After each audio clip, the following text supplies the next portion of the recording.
Hi everyone, it's Claire and it's the full moon in Taurus on the 5th of November 2025. It was at 1:19 p.m. London, 8:19 that's AM, it must be in New York, and 5:19 AM Los Angeles. And the sun is in Scorpio as well at 13 degrees.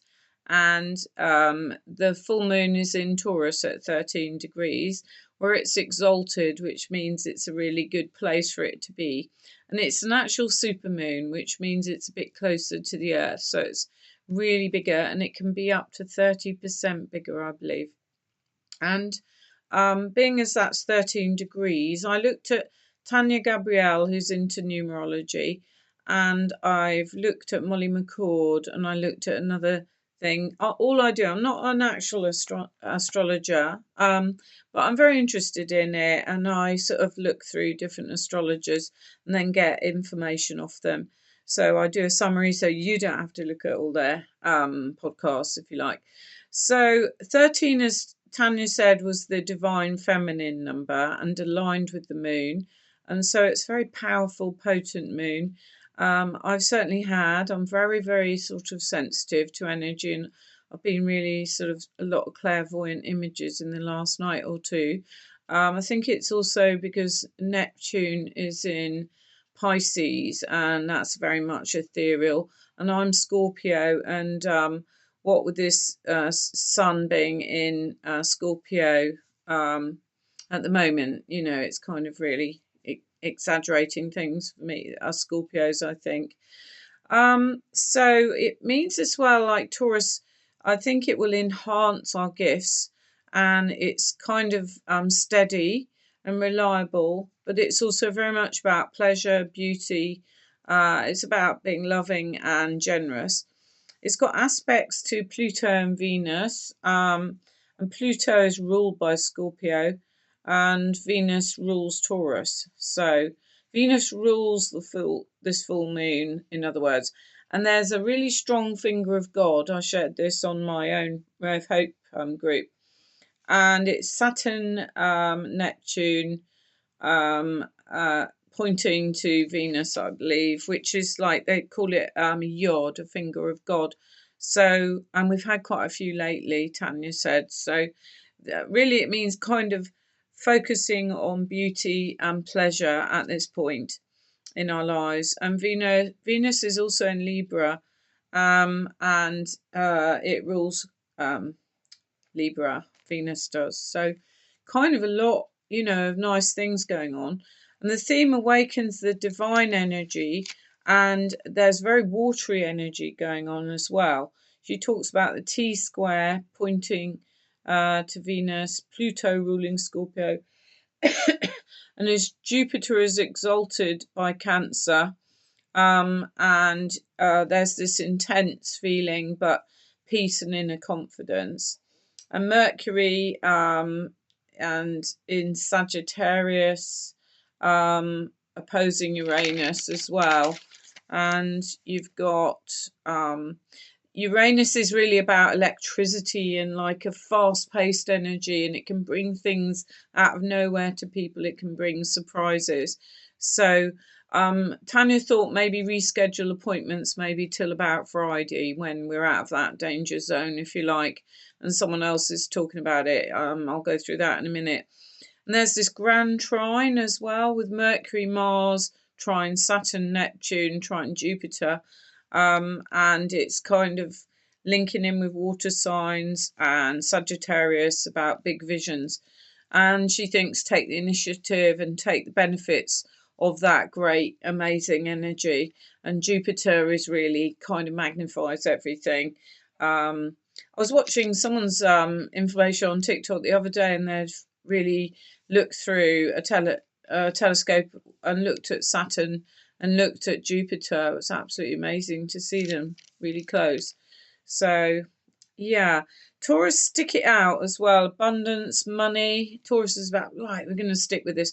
And very much about money and generation of it and using it as a tool. And also, if patterns keep occurring, she thinks learn from that and learn new tools and be fully immersed to learn, and even get a mentor to help.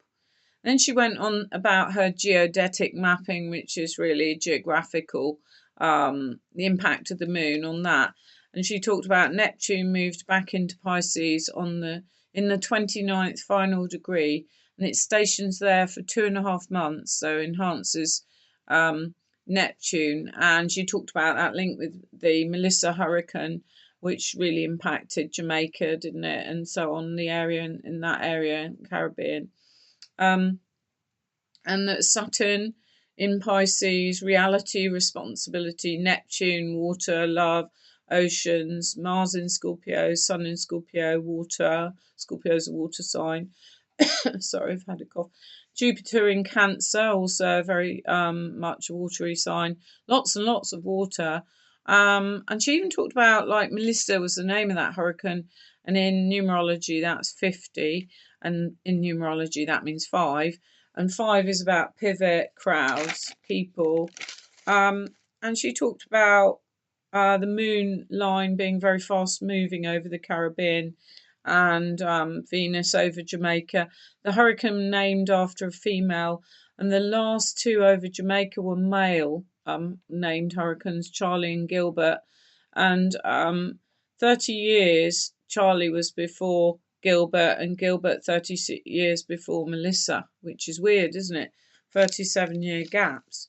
7 and 3 is 10, and that's 1. So I don't know. On the 27th of October, she was, I think she was predicting, it happened. Yeah, so, and the grand trine in the water signs, this massive emphasis over water at that point. And she talked about the intense lines of the sun and moon, activations over Canada, Alaska, Maine, and this is for the full moon, South America, Brazil, South Atlantic, Russia, Mideast, Georgia, Turkey, Syria, Saudi, Africa, Madagascar, Indian Ocean, and the earthquake area, Japan, Indonesia, and Western Australia. There was that big earthquake area near Japan. She talked about November being 11th month, and that number is about present and intuition. Sometimes people see 11:11. I think it does mean be present in this moment. And source is theme for 2026. 2026 adds up to 10, and that's the God number because it's like binary 1 0. She talks, I mean, she does lose me because she's knows so much about it. That's a little summary. Then I am on to oh, by the way, it's a beaver full moon as well, so it very much links in with the beavers and what they're up to at this time of year. And this was Wisdom Dreams, which is, I've been watching these summaries and they do these amazing graphics with them, but there's 2 or 3 or 4, I can't work out who's doing them, but it's a man voiceover, and they have the most amazing illustrations. They do flow, they're like very ethereal, so it's interesting. Talked about this was a very sort of sequential number of things going on November the 2nd. And then it peaks on the 5th with this full moon, and then a transformation by the 7th, and it's like astrologically, all the little dominoes affecting each other, and it may push us to break through something. And on November the 4th, Mars opposes Uranus, we talked about, and Uranus is the disruptor. And you might have felt that as being like a truth bomb coming through. Secrets exposed, realizations, pennies dropping, powerful emails that come out of nowhere, and almost like a point of no return once you've got this reality check of some description. And then it forces a crisis, really, of some sort of understanding, if you like. And they also identified that this full moon is in stubborn signs of Taurus and Scorpio. Thanks for that, because I'm a Scorpio. Activates a financial axis. Taurus is about personal resources, and Scorpio is about shared resources. So there might be something about those. And Taurus about a sense of security, versus Scorpio about debt and self-worth, that type of thing. And Moon is very strong in Taurus. It can be exalted, but it kind of digs its heels in when it's exalted, the Moon. That means it's really, the sign that links with the Moon for that full moon is really, it really kind of is comfortable with it, and is a good match. But it can almost, they were talking about, well, it can almost be so resistant that it causes something to shatter. And it talked about some people might feel it in their palms or their shoulders. And also November the 2nd, that was actually my birthday, Venus opposes Chiron, opposing Jupiter, and about wounds. Jupiter may create, possibly overspending and overeating or seeking validation, because you're kind of wounded over something. So those things might happen. And November the 4th, a realization. November the 5th, the shattering. After the storm and lunation, November the 6th, Venus leaves Libra and goes to Scorpio. And November the 7th, Venus squares Pluto, which Pluto is about death and a transit coming through. And Venus moves from peace to power and truth, and secrets surface, with Scorpio and everything, and shadows are shown up. And Venus, Pluto, a lot of changes possibly. And they talked about 3 actions. I'll just say it quickly. So around November the 4th, which obviously is in the past because it's the 5th today, the anchor, the shock, it could be kind of feeling a bit chaotic, but make sure you try to ground. Well, that's in the past. But then a stability check. Don't make big decisions. I think Tanya said the same. And Mars Uranus may bring a big bill or a big shock. I've had a couple of them recently anyway.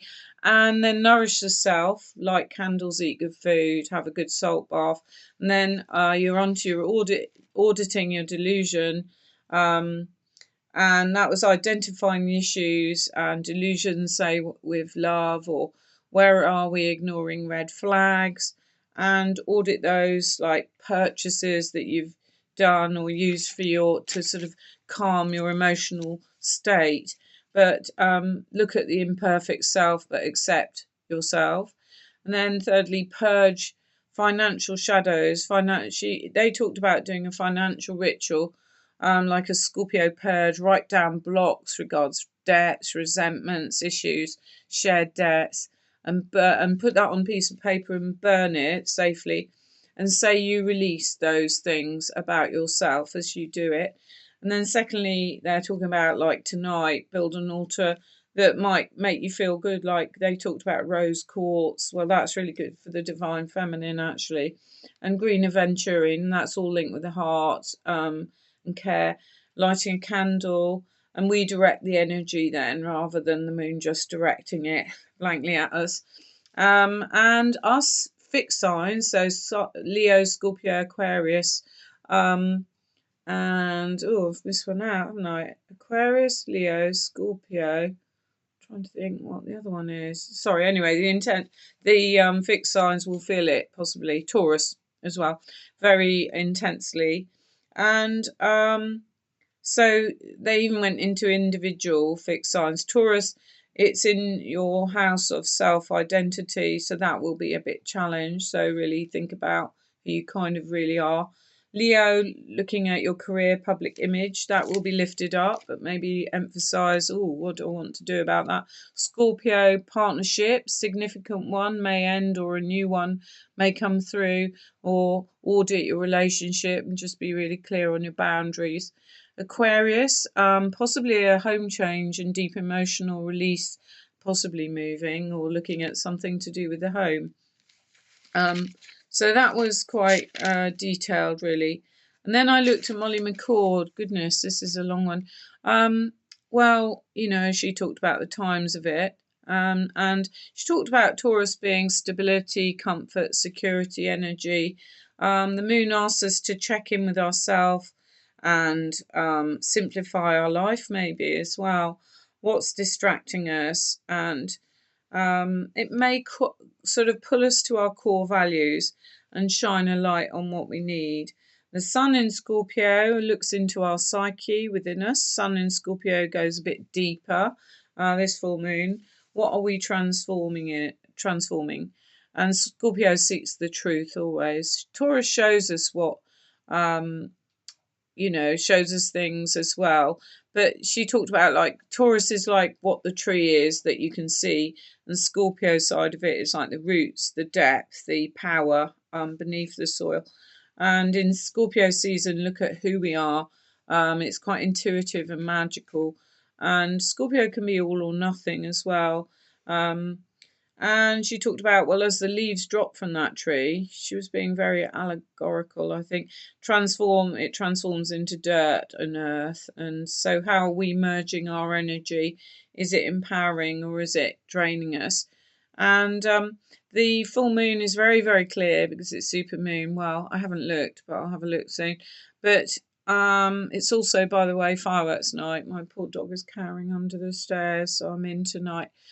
So Jupiter goes retrograde on the 11th of November, and it's slowing. So square with Chiron, about looking at emotional healing. It's a bit, Chiron's the wounded warrior, really, healer.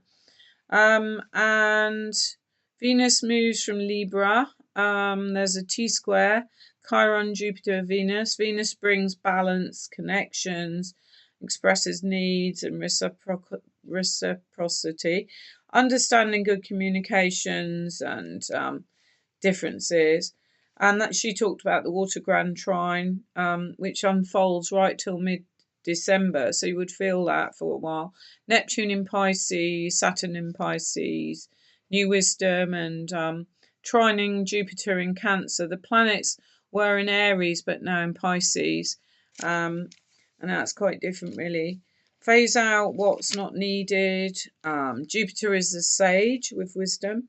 Tap into our psychic senses. Connect to beyond the veil. So, yeah, and Mercury retrograde is from November the 9th to November the 30th.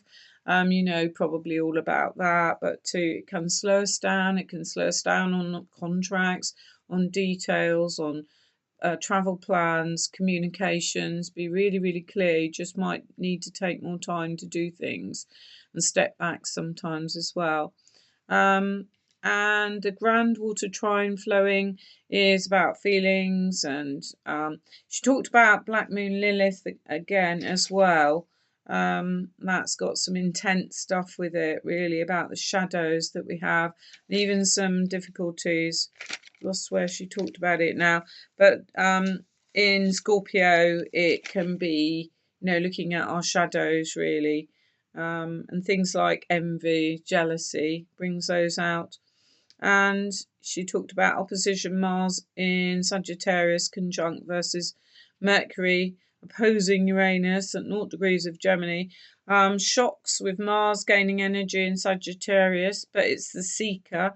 A bit to do with travel energy, and Uranus power electricity and grids and airports and things and the internet and systems overloading and stuff like that could happen. But also breaking free and a fun time, because that's what Sag brings. Taurus energy does help us stabilise, and you've got Uranus setting a deeper, slower evolutionary journey. Even something life-changing to do with, developing and going down a path which may be calling us. And the Sag energy is quite fun-loving, really. But Moon, which she said, Moon would be in Taurus, and that will be thinking, what does something cost? The Sun in Scorpio would be, what's the return on investment and what's the interest rate? And then she talked about the mutable signs, Gemini, Virgo, Sagittarius. The full moon may have unexpectedly got a shake up for them, so watch out, mutable signs. But they have got a lightness with them and a quickness. Sagittarius, Gemini, maybe learning something. So that is a romp. Oh my goodness, 19 minutes. Sorry about that. Anyway, happy full Super moon, beaver moon in Taurus. Take care and happy bonfire night if you're celebrating. Bye.